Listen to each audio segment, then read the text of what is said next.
vuelve a estar la casa llena. ¡Qué alegría y qué ilusión! Eso es que cosas buenas se avecinan. Amén. Amén. Gloria a Dios. Muy bien, ¿cómo estáis? ¿Estáis expectantes por lo que el Señor va a hacer? No solo... Hoy el Señor quiere hacer cosas en nosotros, pero es porque cuando salimos de aquí quiere hacer aún cosas más grandes. Así que yo os animo a que abráis vuestro corazón y que os dejéis moldear por el Señor. Amén. Muy bien. Pues últimamente el Señor me ha estado hablando sobre olores, sobre aromas, ¿sí?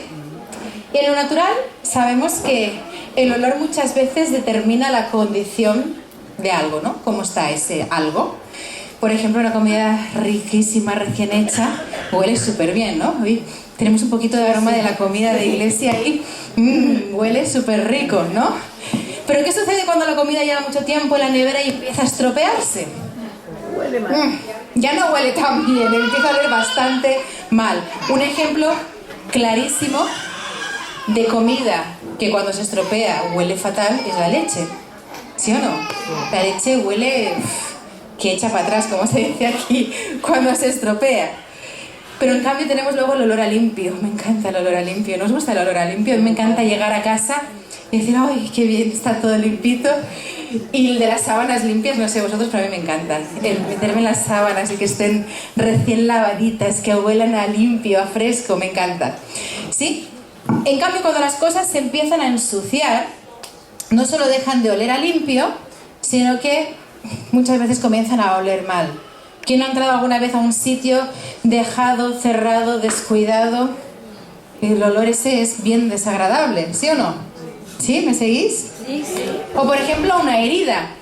Una herida puede que aún no esté cicatrizada, pero si está sana, si está limpia, pues sigue su proceso normal de cicatrización y de cura. Pero si esa herida empieza a oler mal, eso indica que probablemente haya infección. ¿No, doctor? Muy bien. En definitiva, los olores, ¿sí?, en lo natural, suelen indicar el estado de algo. Pues en lo espiritual sucede lo mismo, ¿sí? La Biblia nos habla de ello y de hecho hoy vamos a tener una de versículos y de pasajes y de todo. Yo os animo que si queréis luego repasarlo, lo apuntéis porque voy a ir rápido porque no queremos estar aquí hasta las 8, ¿verdad? Así que os lo apuntáis y hoy vamos a ir de un sitio para otro, hay trozos largos que vamos a leer, pero vamos a profundizar en qué dice el Señor acerca de eso. Así que, por este motivo, el mensaje de hoy lo he titulado ¿A qué hueles? ¿A qué hueles? Y no me refiero a qué puedes oler en el ambiente, ¿no? Sino ¿a qué hueles tú? Y tampoco me refiero físicamente, tu aroma físico, que yo sé que los domingos venimos todos, la mayoría, todos venimos limpiaditos, duchaditos, limpitos, oliendo a perfume, oliendo muy bien, ¿sí? Pero la pregunta es, ¿a qué hueles en lo espiritual? ¿Sí? Y ahora lo veremos, pero antes de entrar de lleno en el tema vamos a orar. Gracias, papá. Gracias porque no es casualidad que los que estamos hoy aquí estemos aquí. Tú tenías ese tiempo preparado desde hace muchísimos, muchísimos años, Señor. Y te pido, Señor, que nos des oídos para oírte. Que prepares nuestro corazón para poder recibir lo que tú tienes para cada uno de nosotros. Te pido que nos des claridad para ver las cosas como tú las ves. Y yo me pongo en tus manos para que hagas lo que solo tú puedes hacer, Señor. Sé tú hablando a cada corazón, sé tú tocando vidas, tú nos conoces personalmente, así que sé tú hablándonos, papá. En el nombre de Jesús oramos, amén y amén. Amén. Muy bien, pues en el mundo espiritual, como os decía, hay ciertas cosas que desprenden olor. ¿Lo sabíais? Por ejemplo, ¿sabíais que las oraciones desprenden olor? Estoy hablando sobre todo de las oraciones correctas, es decir, hechas correctamente. No las quejas, las pataletas, las rabietas, esas probablemente si desprenden olor no será muy bueno, ¿sí? La oración, según el Señor nos la enseñó, ¿sí? Cómo se ora. Desprenden un aroma y dice que es como incienso, que a Dios le llega ese aroma, ¿vale? El rey David oraba en el Salmo 141:2. Sea puesta mi oración delante de ti como incienso. el alzar de mis manos como la ofrenda de la tarde. Y alguno puede decir, bueno, pues que el rey David era un poeta, entonces por eso él decía estas cosas. Pero mirad en el Apocalipsis, cuando Juan está describiendo lo que está viendo ahí en la sala del trono, lo que está sucediendo, vemos que dice en Apocalipsis 5:8, cuando tomó el libro, hablando del Cordero, ¿sí?, los 4 seres vivientes y los 24 ancianos se postraron delante del Cordero. Cada uno tenía un arpa y copas de oro llenas de incienso, que son las oraciones de los santos. Curioso, ¿no? Otra cosa que desprende buen olor es la generosidad, ¿sí? Cuando Pablo habla de la ofrenda que ha recibido de parte de los filipenses, dice en Filipenses 4:18, habiendo recibido de Epafrodito lo que habéis enviado, fragante aroma, sacrificio aceptable, agradable a Dios, ¿sí? Y de hecho la propia vida de Jesús, nuestro mejor ejemplo, a quien debemos seguir, se nos dice que era un olor fragante para Dios. En Efesios 5:2 dice, y llevad una vida de amor, así como Cristo nos amó y se entregó por nosotros como ofrenda y sacrificio fragante para Dios. ¿Sí? En definitiva, lo que nos está diciendo la palabra es que cuando todo lo que somos refleja a Cristo, la Escritura nos dice que a Dios le llega un aroma que le agrada. ¿Sí? Como por ejemplo, en 2 de Corintios dice, 2 de Corintios 2, 14, 15 dice, sin embargo, gracias a Dios que en Cristo siempre nos lleva triunfantes y por medio de nosotros esparce por todas partes la fragancia de su conocimiento, porque para Dios nosotros somos el aroma de Cristo entre los que se salvan y entre los que se pierden. ¿Sí? Y es curiosísimo, no sé si os habéis fijado, que aquí junta 2 cosas claves. Junta la victoria que tenemos en Cristo con ese olor fragante de Cristo, ese olor a Cristo que desprenden esas vidas que viven en victoria en Él. ¿Me seguís? Y si volvemos al Apocalipsis, donde hemos visto que ya se nos hablaba de esos aromas, veremos las características de esas vidas que para la gloria de Dios terminan venciendo al enemigo, terminan venciendo cualquier obstáculo. Mirad lo que dice, hablando de los santos, los cristianos, ¿vale? O sea, les puede llamar santos, fieles, hermanos, ¿vale? Está hablando de las características que hacen que tu vida sea una vida triunfante en Cristo y por lo tanto para Dios desprenden ese aroma, ¿sí? Apocalipsis 12:11 dice, ellos lo han vencido por medio de la sangre del Cordero. Aquí nosotros no podemos hacer mucho porque eso es lo que Él hizo por nosotros, ¿sí? Y dice, y por el mensaje del cual dieron testimonio. Es decir, no solo hablaron el mensaje, sino que sus vidas daban testimonio de ese mensaje, ¿sí? Y ahora atentos porque hay una tercera cosa que hicieron los que vencieron y que cuando se dice este versículo muchas veces es como que se queda olvidada. Y dice, no valoraron tanto su vida como para evitar la muerte. Aquí nadie dice amén, ¿eh? Aquí todos se quedan serios, así como diciendo... Algunas traducciones, como la Biblia de las Américas, dice, y no amaron sus vidas llegando hasta sufrir la muerte, o en la Reina Valera, que menospreciaron sus vidas hasta la muerte. En definitiva, lo que nos está diciendo es que son vidas completamente rendidas a Cristo. No se quedaron nada para ellos. No buscaban sus propios intereses y sus propios beneficios, no buscaron ni siquiera salvar su propia vida. Y es curiosamente esto lo que nos hace vencedores. Es como ilógico, ¿no? El reino de los cielos es un poco como el mundo al revés. Pero es así. Se trata de rendición total. Y mucha gente quiere las bendiciones de Dios. ¿Quién no quiere bendiciones de Dios? Claro que queremos las bendiciones de Dios. Pero no quieren que eso les suponga ningún sacrificio ni ningún cambio en su vida. ¿Sí? Eso ya... Quieren provisión, pero no quieren transformación. Quieren sanidad, pero no quieren cambio. Quieren la protección de Dios, pero no quieren cambiar nada. ¿Me seguís? Y el Evangelio no se trata de poner toda esta lista de cosas primero, sino de cambio, de transformación antes que cualquiera de estas cosas, de esta lista, ¿sí? Se trata de convertirnos en esa nueva creación en Cristo, de que el viejo hombre del que nos habla la palabra, o la vieja mujer, ¿sí? O sea, es el viejo ser humano, muera para que el nuevo viva. Y si eso no sucede, si no es una realidad en tu vida, jamás podrás dar el fruto correcto, ni ser luz, ni ser influencia, y mucho menos no desprenderás ese aroma de Cristo, que a Dios le agrada y que da testimonio, es para su gloria, y tampoco vas a vivir esa vida triunfante. ¿Sí? Porque sin rendición, que es lo que trae el cambio, como os decía, nadie verá quién es Él en ti. Nadie verá quién es Dios a través de ti.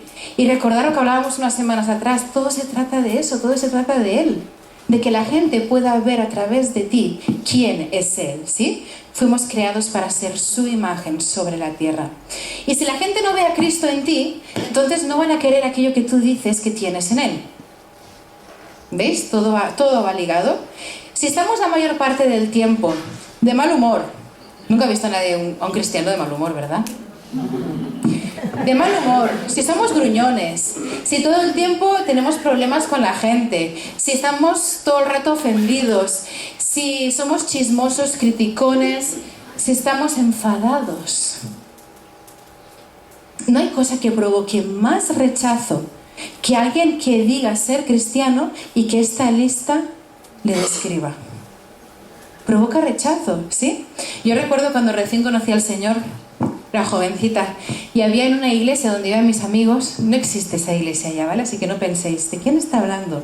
No existe. Y recuerdo que había una iglesia donde iban unos amigos míos y tenían a la mujer del pastor, porque allí no habían pastoras, era la mujer del pastor, que era gruñona. Tenía, como se dice aquí, una mala leche. Todo el día estaba pegando broncas a la gente, chillando a la gente. Nadie quería encontrarse con ella. Y yo, que estaba en ese primer amor con el Señor, yo decía, no me cabía en la cabeza, decía, ¿pero qué le pasa a esta mujer? Era como algo que no entendiera. Y ¿sabéis?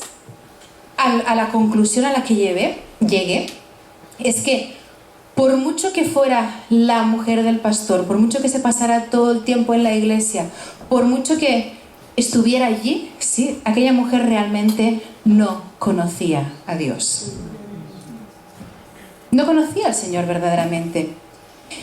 Y es que esto es lo único que demostramos cuando nos comportamos de esta manera, como hemos dicho con esta lista de características, que no le conocemos como podríamos, ¿sí? Y ya digo, no estoy diciendo que no te sientas mal cuando pecas, no estoy diciendo ni siquiera que no te des cuenta de que lo necesitas, o incluso que puedas estar en el grupo de alabanza, puedes estar llevando un grupo, liderando un grupo, puedes ser misionero, puedas predicar, ¿sí? Pero si esta lista de características horrendas nos define, indica que no le conocemos. Es más, puedes estar pastoreando una iglesia y no conocerle. Alguien puede decir, ¿cómo está diciendo eso? Porque lo dice la palabra, ¿sí? Dice en 1 Juan 4:8, el que no ama no conoce a Dios, porque Dios es amor. Lo cual nos indica que es imposible conocerle de verdad sin ser transformados a su imagen, sin crecer en esa unión con Él.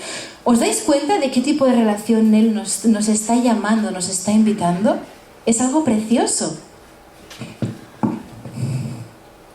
¿Qué sucede cuando pasas mucho tiempo con alguien? ¿Sí? Esto seguro que lo sabéis. ¿Qué sucede cuando abrazas a alguien que va limpito, perfumado durante un buen rato? ¿Qué sucede? Que te impregnas de ese aroma, ¿sí o no? Ese perfume se hace uno contigo, ¿sí? Por eso, sin conocerle y sin vivir con esa unión íntima con Él, es imposible reflejar eso que nos decía en 2 de Corintios, ser ese aroma de Cristo que esparcimos por todas partes. ¿Me seguís? Muy bien. Estamos despiertos, ¿no? Sí. Así que hemos visto que para asegurarnos que olemos correctamente, aparte de ducharnos, ¿sí? Estamos hablando de lo espiritual y que somos esa fragante aroma de Cristo para Dios, necesitamos vidas completamente rendidas a nuestro Señor. ¿Sí o no? Pues vamos a ver un clarísimo ejemplo de vidas rendidas a Dios. Y sacaremos de esta forma de vivir 5 características que demuestran que realmente esas vidas están entregadas, ¿sí? Y esto lo que el Señor pretende con ello es que reflexionemos nosotros mismos con nuestra vida si realmente le hemos entregado nuestra vida al Señor. Porque una cosa son las palabras y otra cosa son los hechos. ¿Amén? Amén. Muy bien. Lo más gracioso es que estos ejemplos los vamos a sacar del Antiguo Testamento, lo cual nos indica que no hay excusas para nosotros, porque ellos aún estaban bajo el Antiguo Pacto. No habían nacido de nuevo mediante la muerte y la resurrección de Jesús y no podían ser uno con el Espíritu Santo de Dios, lo cual para nosotros es una posibilidad hoy en día, ¿sí? Esto que dice en 1 Corintios 6:17, a través de la sangre de Cristo, pero el que se une al Señor se hace uno con Él en espíritu. ¿Amén? O sea, tenemos ventaja.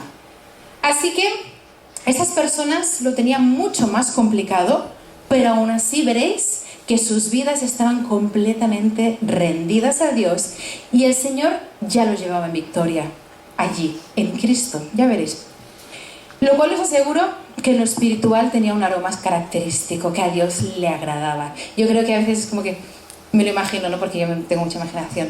Imagino que le llega ese aroma y dice, ¿quién es? Y va a mirar a ver qué es lo que está pasando, quién es que está desprendiendo ese aroma en mitad de lo complicado, ¿no?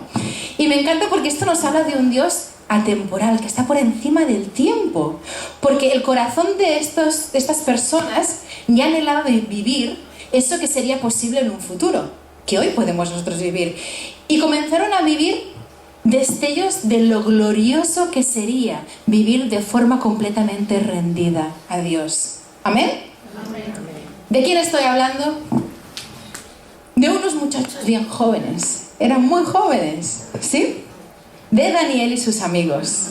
Algunos decían, Leamos cuál era esa situación. La van a poner aquí, ya digo, vamos a ir de un lado para otro, así que si queréis lo leéis y si no, pues me escucháis, os imagináis la escena. Porque a veces, vamos a ver de dónde salen, en qué situación están, porque a veces os pensamos que todo esto de la vida victoriosa, todo esto de vivir como a Dios nos llama a vivir, como a Él le agrada, desprendiendo el perfume correcto, viene condicionado o determinado por lo que nos toque vivir. Parece como que a unos lo pueden hacer, pero otros no lo pueden hacer por lo que les ha tocado vivir, ¿no? Pues vamos a Daniel capítulo 1. Y dice así, imaginación, allá va, ¿sí? Pensar. Dice, en el año 3 del reinado del rey Joacim de Judá, sí, Judá, una de las 2 tribus de Israel, o sea, las 12 reinos de Israel, perdón, el rey Nabucodonosor de Babilonia vino a Jerusalén y la sitió. El Señor permitió que Joacim cayera en manos de Nabucodonosor. Junto con él cayeron en sus manos algunos de los utensilios del templo de Dios, los cuales Nabucodonosor los llevó a Babilonia y puso en el tesoro del templo de sus dioses. Vamos a comprender un poquito el contexto de lo que está pasando aquí. Estos muchachos vivieron uno de los momentos más oscuros de la historia de Israel. La caída de Judá, de la ciudad de Jerusalén, contra Babilonia. Fue un asalto brutal, ¿sí? Montones de personas murieron. Fueron arrasados. Unos años después incluso destruyeron el templo a manos de Babilonia, ¿sí? Y los que resultaron vivos se los llevaron. Exiliados, deportados a Babilonia, arrancados brutalmente de sus hogares, de sus familias y de todo lo que ellos conocían. ¿Sí? Os aseguro que por una milésima parte de lo que estos chicos tuvieron que pasar, muchos ya no quieren saber nada de Dios. Si seguimos leyendo, dice, además, el rey ordenó a Aspenaz, jefe de los oficiales de su corte, que llevaran a su presencia algunos de los israelitas pertenecientes a la familia real y a la nobleza. Es decir, vivían bien y se los llevaron, ¿sí? Debían ser jóvenes apuestos y sin ningún defecto físico, que tuvieran aptitudes para aprender de todo y que actuaran con sensatez, jóvenes sabios y aptos para el servicio en el palacio real, a los cuales Aspenaz debía enseñarles la lengua y la literatura de los babilonios. En otras palabras, no eligieron ir, ¿sí? Fueron llevados a la fuerza y fueron víctimas de esa esclavitud imperial con Babilonia. En situaciones como las de Daniel y sus amigos, vemos a quién realmente le pertenece tu vida. Porque cuando las cosas son del color de rosa, ¿no? Y es como que todo nos sale rodado, es muy fácil vivir de manera que decimos, sí, mi vida le pertenece a Cristo. Pero, ¿seguimos igual de firmes cuando lo que nos rodea se pone oscuro? Vamos a seguir leyendo. Dice, el rey les asignó raciones diarias de la comida y del vino que servía en la mesa real. Su preparación habría de durar 3 años, después de lo cual entrarían al servicio del rey. Entre estos jóvenes se encontraban Daniel, Ananías, Misael y Azarías. Aquí tenemos a nuestros protagonistas de la historia, ¿sí? Dice que eran de Judá y a los cuales el jefe de oficiales les cambió el nombre. A Daniel lo llamó Belsasar, a Ananías Sadrac, a Misael Mesac y a Azarías Abednego. Es decir, hasta el nombre les cambiaron. Dejaron de ser llamados por sus nombres judíos, ¿sí? Y empezaron a llamarles por nombres babilonios. Parecía que ni siquiera su identidad les quedaba intacta. O puede que no fuera así, o puede que ellos se mantuvieran firmes y no se dejaran definir por eso, que se mantuvieran firmes en su verdadera identidad. Vamos a ver qué pasó. Dice, pero Daniel se propuso no contaminarse con la comida y el vino del rey, así que le pidió al jefe de oficiales que no lo obligara a contaminarse. Y aunque Dios había hecho que Daniel se ganara el afecto y la simpatía del jefe de oficiales, este se vio obligado a responderle a Daniel, tengo miedo de mi señor el rey, pues fue él quien te asignó la comida y el vino. Si el rey llega a verte más flaco y demacrado que los otros jóvenes de tu edad, por culpa tuya me cortará la cabeza. No se han dado con chiquitas, el rey Nabucodonosor tiene tela, luego vamos a ver más cosas.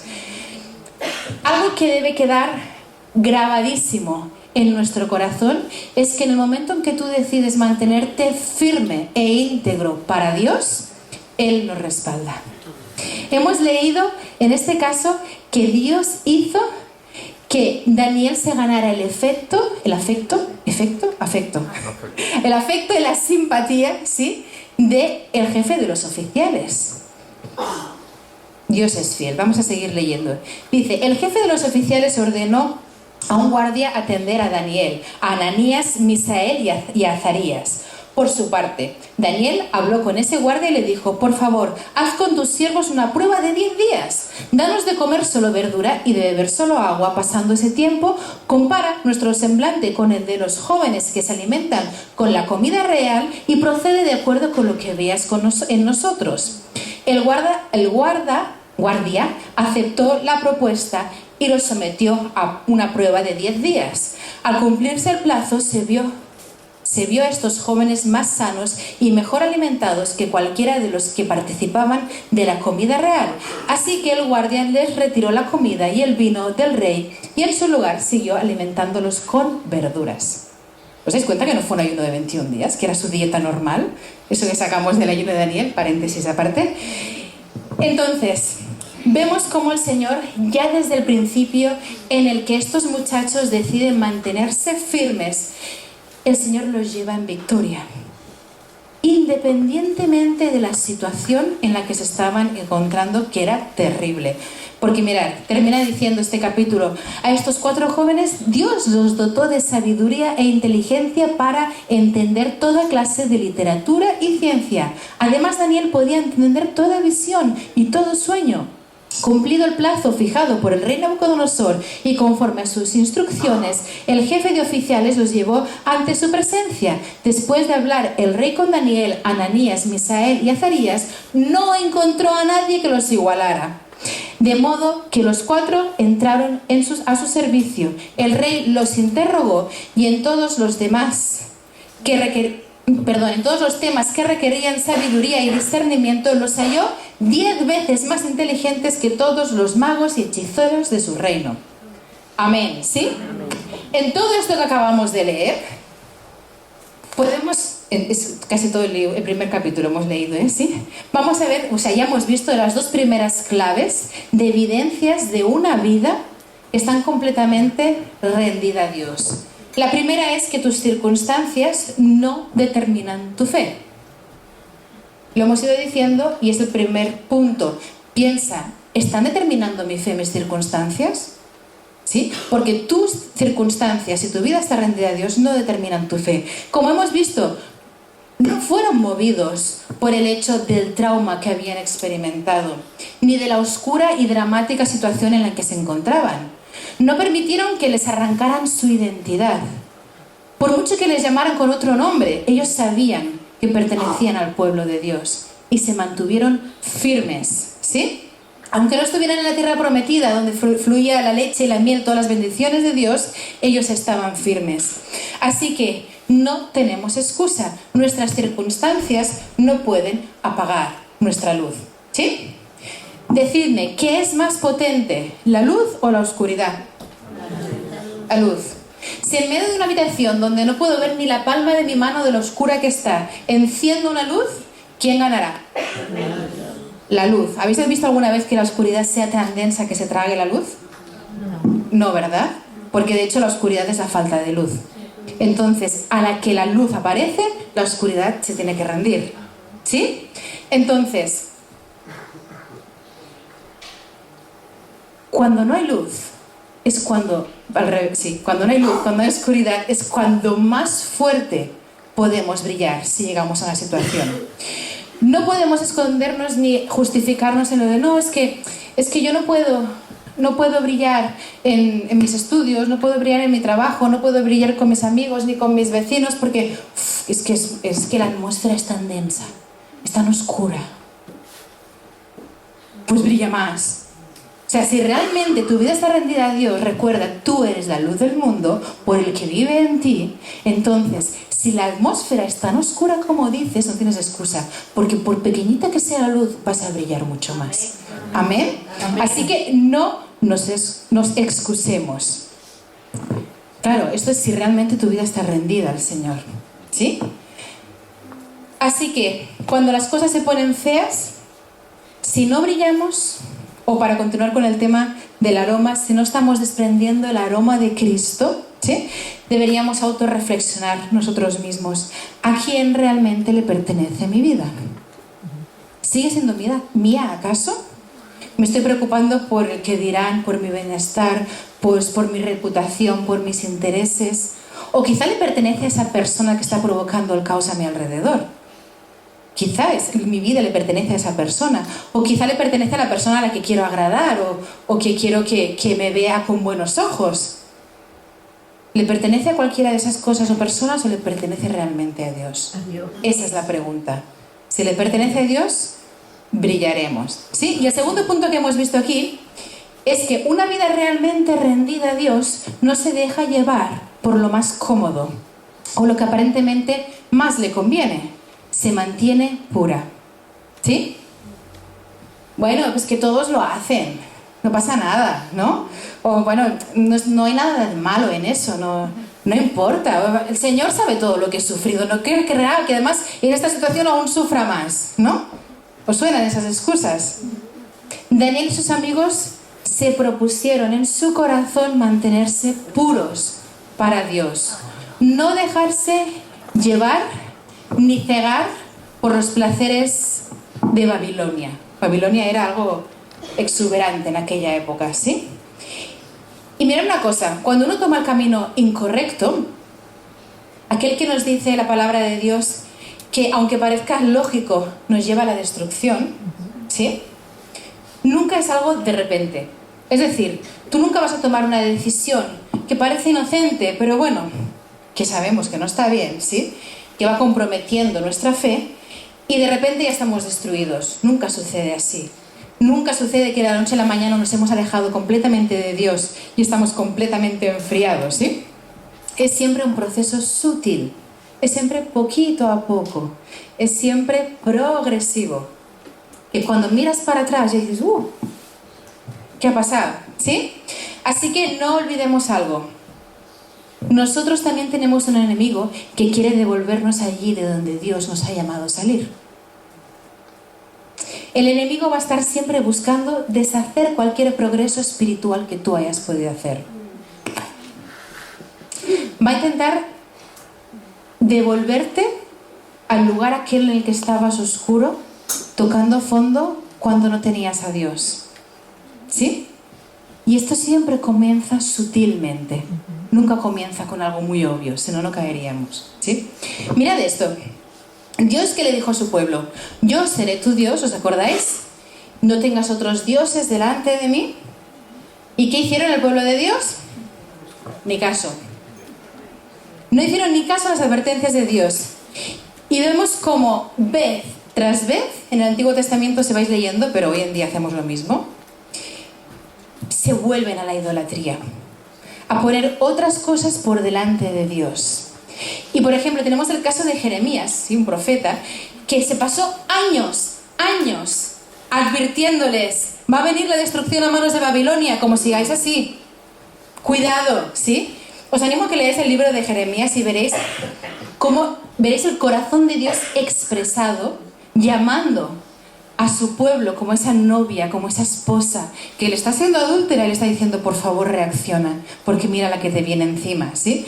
En Jeremías 2, del 1 al 3 dice, la palabra del Señor vino sobre mí, ve y proclama a oídos de Jerusalén, que así dice el Señor, recuerdo el amor de tu juventud, tu cariño de novia, cuando me seguías por el desierto, por tierras no cultivadas. Israel estaba consagrada al Señor, ¿sí? Eran las primicias de su cosecha. Todo el que comía de ella sufría las consecuencias.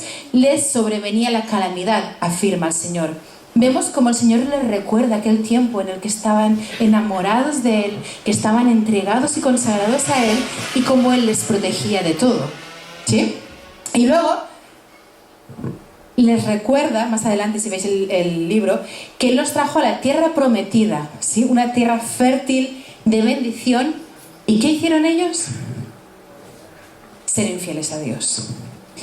Y por si tenían dudas de que realmente, porque es que a veces ni se daban cuenta que estaban siendo infieles a Dios, Él les dice en Jeremías 2:17, ¿no te ha pasado todo esto por haber abandonado al Señor, tu Dios, mientras Él te guiaba por el camino? Y describe su idolatría como esa infidelidad de una esposa hacia el esposo. En el versículo 20 de este capítulo, Jeremías 2, dice, desde hace mucho quebraste el yugo, te quitaste las ataduras y dijiste, no quiero servirte. Sobre toda colina alta y bajo todo árbol frondoso te entregas a la prostitución. Yo te planté como vid selecta, con semilla genuina. ¿Cómo es que te has convertido en una vid degenerada y extraña? Aunque te laves con lejía y te frotes con mucho jabón, ante mí seguirá presente la mancha de tu iniquidad, afirma el Señor omnipotente. ¿Cómo puedes decir, fijaros que ni se enteraban ellos, no me he contaminado, ni me he ido tras los Baales? Considera tu conducta en el valle, reconoce lo que has hecho, camella ligera de cascos, que no puedes quedarte quieta. Son fuertes las palabras que es de lo que dice, ¿eh? Y luego, en el 27 aún es más directo, porque dice, a un trozo de madera le dices, eres mi padre.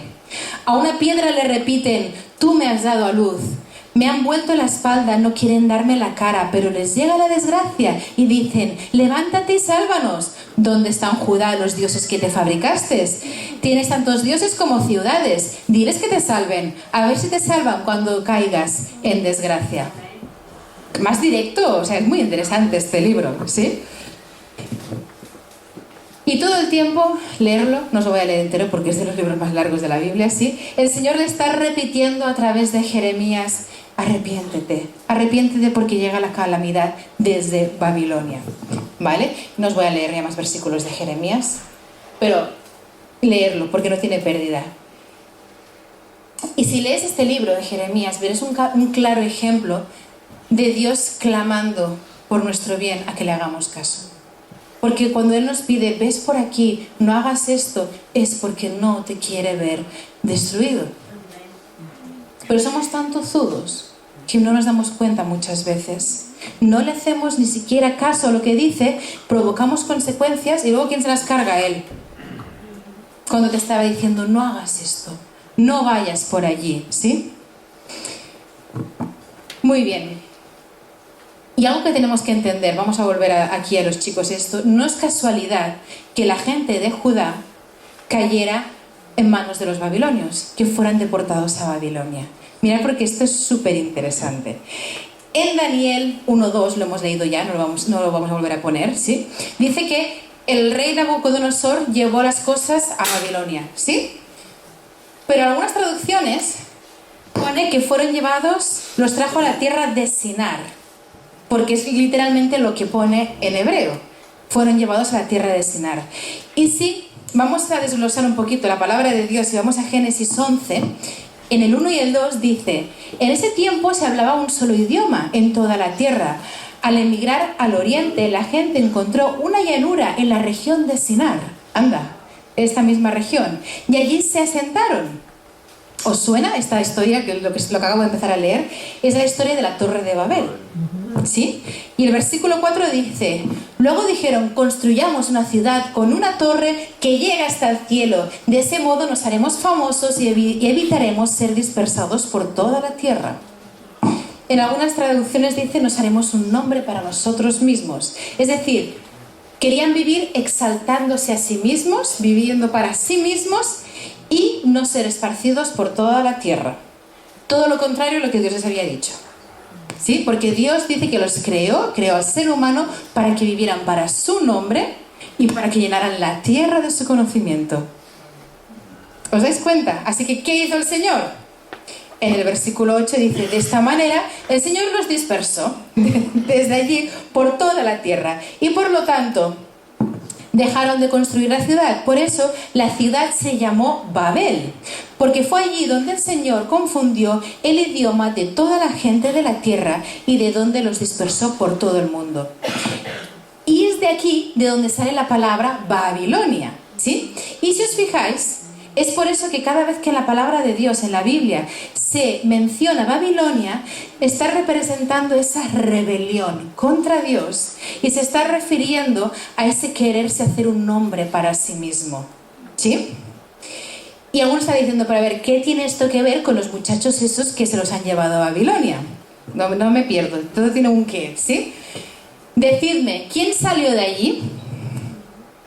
Vamos a leerlo, venga, va. Después de lo de la Torre de Babel, Génesis 12:1. El Señor le dijo a Abraham, deja tu tierra, tus parientes y la casa de tu padre y vete a la tierra que te mostraré. Abraham fue llevado por Dios de aquella tierra, ¿sí? Más adelante especifica la zona en concreta donde estaba Abraham, en Ur de los Caldeos. Y si vosotros leéis Daniel 1, que hemos leído ya antes, con una traducción tipo la Biblia de las Américas o la Reina Valera, veréis que dice que cuando habla de que tenían que aprender la lengua y la literatura de los babilonios, dice literalmente en Daniel 1:4, al final de todo, que tuvieran la capacidad de servir y le mandó que les enseñaran la escritura y la lengua de los caldeos. Estamos hablando de la misma zona todo el rato, ¿lo veis o no? Cuando los babilonios se llevaron al pueblo de Judá cautivo, ellos fueron llevados de vuelta allí donde el Señor los había llamado a salir. No sé si os dais cuenta de la magnitud de lo que estaba sucediendo. Todo el pueblo sabía perfectamente lo que Dios le había dicho a Abraham. Sal, ves a la tierra que te mostraré y yo te bendeciré, yo seré tu Dios, vosotros seréis mi pueblo. ¿Sí? ¿Y qué está sucediendo ahora? Era como si su rebelión los estuviera llevando de vuelta otra vez al principio, allí donde estaban cuando no tenían a Dios. ¿Sí o no? Y eso es lo que precisamente el enemigo de nuestras almas quiere hacer con nosotros. Quiere que creamos que no hemos avanzado nada. Quiere que creamos que no ha habido cambio y que ya no hay solución con nosotros, ¿sí? Y no puedes dejar que las mentiras del enemigo sean una realidad en tu vida. Si tú las crees, les das poder. Amén. Amén. Así que, ¿qué hacen estos muchachos en medio de esta situación? ¿Se dan por vencidos? Porque tela lo que está pasando. ¿Se cuestionan si Dios les ha abandonado? Ni por un momento. Se mantienen firmes y tienen la convicción, saben perfectamente quién es el que está con ellos. Y veamos ahora una de las mejores historias, según mi opinión, relatadas aquí en la Biblia. Vamos a poner nuestros ojos solo en los tres muchachos. Daniel ya está en otro lugar de Babilonia. Y esta historia, atentos, porque no tiene desperdicio, ¿sí? Vamos al capítulo 3 de Daniel. Dice, el rey Nabucodonosor mandó hacer una estatua de oro, ¿os suena? De 27 metros de alto por 2 metros y medio. Y mandó que la colocaran en los llanos de Dura, en la provincia de Babilonia. Luego ordenó a los sátrapas, prefectos, gobernadores, consejeros, tesoreros, jueces, magistrados y demás oficiales de las provincias que asistieran a la dedicación de la estatua que había mandado erigir. Para celebrar tal dedicación, los sátrapas, prefectos, gobernadores, consejeros, tesoreros, jueces, magistrados y demás oficiales de la provincia se reunieron ante la estatua. Entonces los heraldos proclamaron en voz alta, atentos, a vosotros, pueblos, naciones y gente de toda lengua, se os ordena lo siguiente: tan pronto como escuchéis la música de trompetas, flautas, cítaras, liras, arpas, zampoñas y otros instrumentos musicales, deberéis inclinaros y adorar la estatua de oro que el rey Nabucodonosor ha mandado erigir. Todo el que no se incline ante ella ni la adore será arrojado de inmediato a un horno en llamas.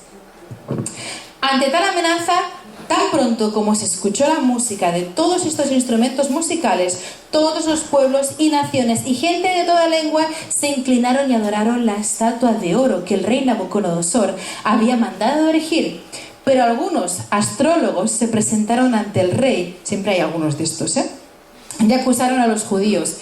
¡Que viva el rey para siempre! Un poco de peloteo es una buena entrada. Dice, exclamaron, el rey ha emitido un decreto ordenando que todo el que oiga la música de trompetas, flautas, cítaras, liras, bueno, todos estos instrumentos, se incline ante la estatua de oro y la adore. También ha ordenado que todo el que no se incline ante la estatua y la adore será arrojado a un horno en llamas. Pero hay algunos judíos a quienes el rey ha puesto frente a la provincia de Babilonia que no acatan sus órdenes, no adoran a los dioses del rey, ni a la estatua de oro que mandó erigir. Se tratan de Sadrach, Mesach y Abednego.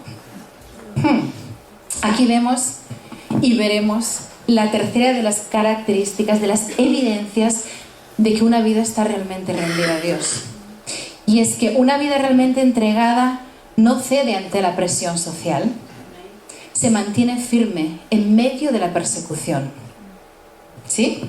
Vamos a seguir leyendo. Pues no voy a alargar mucho los textos para que veamos la historia, pero no hay que añadir nada más en este punto 3. Mirad, lleno de ira, Nabucodonosor los mandó llamar. Cuando los jóvenes se presentaron ante el rey, Nabucodonosor les dijo, vosotros tres, ¿es verdad que no honráis a mis dioses ni adoráis a la estatua de oro que he mandado erigir?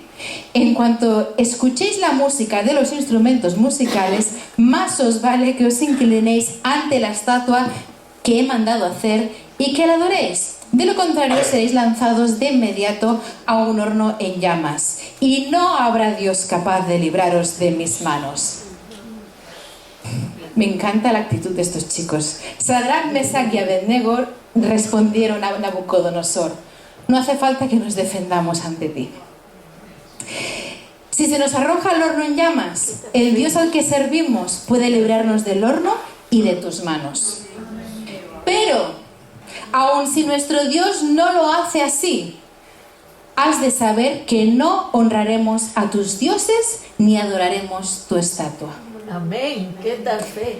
Ante la respuesta de Sadrach, Mesach y Abednego, Nabucodonosor se puso muy furioso y cambió su actitud hacia ellos. Les daba una segunda oportunidad, ya no hay segunda oportunidad, ¿sí? Mandó entonces que se calentara el horno 7 veces más de lo normal y que algunos de los soldados más fuertes de su ejército ataran a los 3 jóvenes y los arrojaran al horno en llamas. Punto número 4 de una vida completamente rendida a Dios.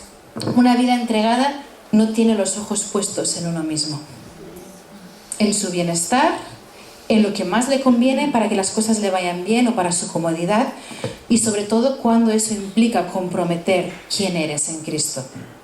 ¿Sí? Es decir, una vida que vive para Dios lo hace cueste lo que cueste y confía en Dios, por muy feas y oscuras que se pongan las circunstancias. Incluso cuando, a pesar de que estás haciendo las cosas bien, sabes que Dios está contento contigo, sabes que estás haciendo las cosas como Él te manda, las cosas no solo es que no mejoren, sino que empeoran. ¿Os ha pasado alguna vez? ¿Sí? Pero una vida realmente rendida a Dios, ni siquiera en ese momento se derrumba, se mantiene firme, ¿sí? Su fe no se mueve y no se ve comprometida, sino que siguen siendo los mismos. Fijaros que si ellos hubieran amado más sus propias vidas que a Dios, habría sido imposible reaccionar de esta manera. Y ahora veréis cómo esas vidas, que yo sé que muchos llamarían radicales, pero realmente son aquellas que agradan y que llenan el corazón de Dios, ¿sí? Son esas vidas a través de las cuales Él se puede glorificar de una manera que nuestras mentes hacen. Veremos cómo esas vidas son las que Dios lleva triunfantes, ¿sí? Y son las que esparcen por todas partes el aroma de Cristo. Seguimos leyendo. Fue así. ¿Sí? Fue así. Versículo ahí. Como los arrojaron al horno con sus manos, sandalias, turbantes y todo. Es decir, tal como estaban vestidos. Tan inmediata fue la orden del rey y tan caliente estaba el horno que las llamas alcanzaron y mataron a los soldados que arrojaron a Sadrach, Mesach y Abednego, los cuales, atados de pies y manos, cayeron dentro del horno en llamas. Que no sabe la historia y está sufriendo. ¿Qué pasó? ¿Qué pasó luego? Es admirable la integridad de estos muchachos. Y si seguimos leyendo, por si no lo sabíais, la canción que hemos cantado hoy, que cantamos muchas veces aquí, está basada en este relato, ¿sí? La canción de Uno más entre las llamas.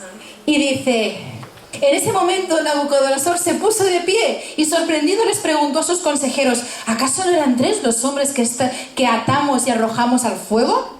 Así es, rey, le respondieron. Pues mirad, exclamó, allí en el fuego veo 4 hombres sin ataduras y sin daño alguno, y el cuarto tiene la apariencia de un dios. Dicho esto, Nabucodonosor se acercó a la puerta del horno en llamas y gritó: Sadrach, Mesach y Abednego, siervos del Dios Altísimo, salid de ahí y venid aquí. Cuando los 3 jóvenes salieron del horno, los sátrapas, prefectos y gobernadores y consejeros reales se arremolinaron en torno a ellos y vieron que el fuego no les había causado ningún daño y que ni uno solo de sus cabellos se había chamuscado. Es más, su ropa no estaba quemada y ni siquiera olía a humo. Wow.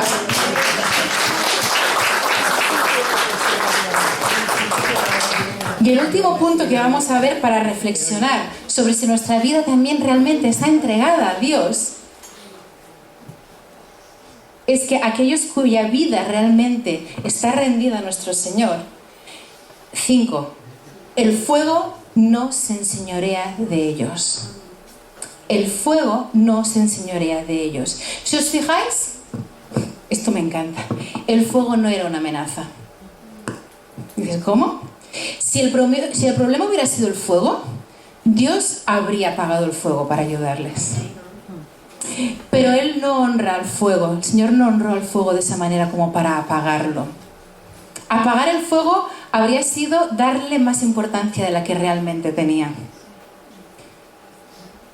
Porque el verdadero problema no son los fuegos o las tormentas, las dificultades en la vida, sino cuál es nuestra actitud y cómo está nuestra rendición a Dios ante esas circunstancias, ante esos fuegos, ¿sí?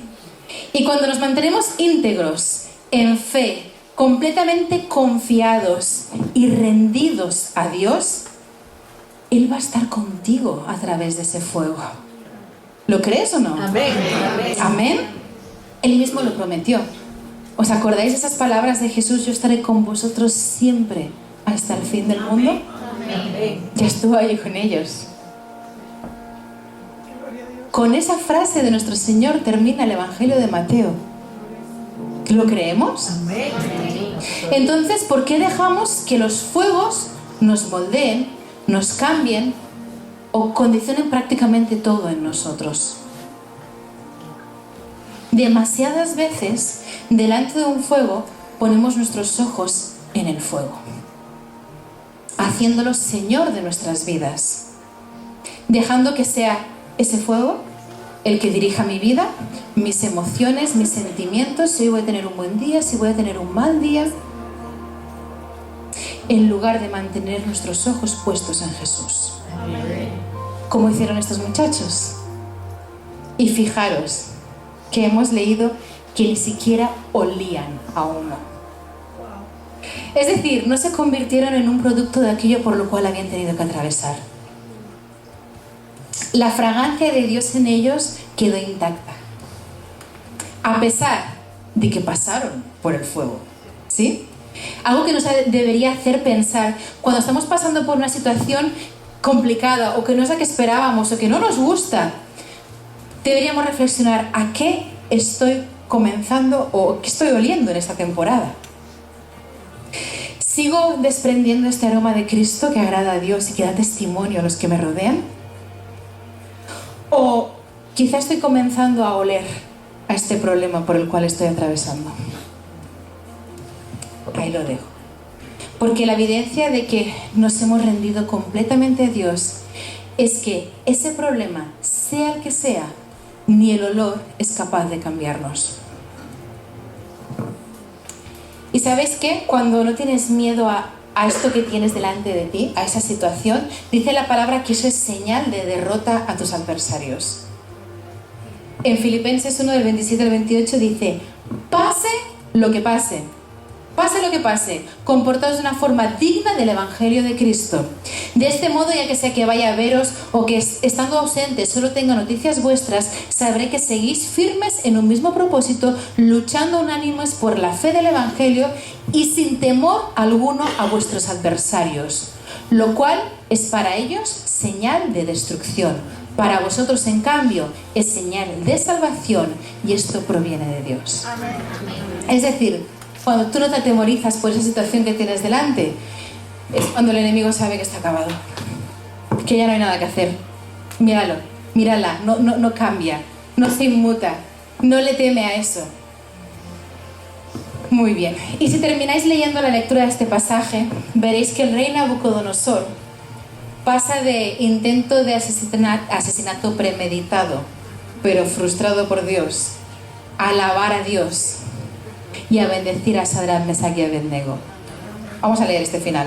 Dice: por tanto, yo decreto, estamos en Daniel 3:29, yo decreto que se descuartice a cualquiera que hable en contra del Dios de Sadrach, Mesach y Abednego, y que su casa sea reducida a cenizas, sin importar la nación que pertenezca o la lengua que hable. No hay otro Dios que pueda salvar de esta manera. A ver, la locura del señor no mejoró, ¿vale? Pero al menos reconoció quién era el verdadero Dios, ¿sí? Dice: después de esto, el rey ascendió a Sadrach, Mesach y Abednego y a un alto puesto en la provincia de Babilonia. Así que, hoy el Señor nos quiere hacer reflexionar. Analicemos nuestra vida. Cada punto que hemos visto hoy, ¿realmente he entregado mi vida a Dios? Amén. ¿Se la he rendido por completo? ¿Estoy desprendiendo ese grato aroma de Cristo que agrada a Dios Padre y que da testimonio a las personas que nos rodean? ¿O me he quedado solo con buenas intenciones y con palabras? Pensemos. Recuerda que es precisamente esto lo que Dios quiere hacer a través de nosotros. Llevarnos por la vida de esta manera que dice 2 Corintios 2, del 14 al 15. Gracias a Dios que en Cristo siempre nos lleva triunfantes. Y por medio de nosotros esparce por todas partes la fragancia de su conocimiento. Porque para Dios nosotros somos el aroma de Cristo entre los que se salvan y entre los que se pierden. Pero esto solo es posible con una rendición total de nuestra vida. Amén. Gracias, papá. Gracias, Señor, porque hoy has sido claro una vez más y lo que quieres es que confiemos 100% en ti. Nuestras vidas no nos pertenecen, Señor, te pertenecen a ti. Y es ahí donde podemos realmente vivir esas vidas en victoria como tú quieres que vivamos. Gracias, Señor. Abre nuestros ojos a ver si hay alguna evidencia que esté indicando que hay partes de nuestra vida que no están rendidas a ti. Queremos hacer tu voluntad y queremos llevar tu aroma por todas partes donde vayamos. Gracias por todo, Señor, en el nombre de Jesús. Amén. Amén.